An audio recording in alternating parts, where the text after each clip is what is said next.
Anders, så fik vi lige slukket for strømmen.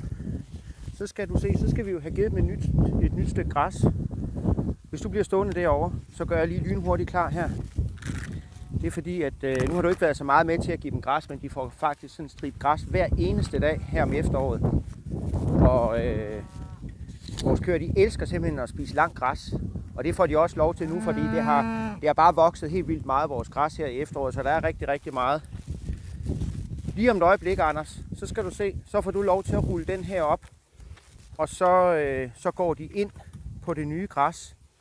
Du sætter lige pegefingeren på der, og så ruller du simpelthen bare op. Så tager jeg den af her foran. Skal vi prøve det? Yes. Så ruller du bare alt det bedste, du har lært. Og snoren den skal helst være lidt stram, ellers så kan de godt finde på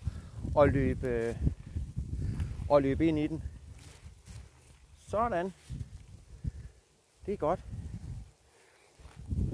Og så fordi nu vokser græsset ikke så meget mere, så må de godt bide det helt ned græsset. Så er der også sådan lidt mere struktur i det. Det er noget meget fint græs det her, så det gør ikke noget, de lige får det nederste af stænglerne med. Godt, ved du hvad, Anders, du fortsætter bare der, så tager jeg pælene.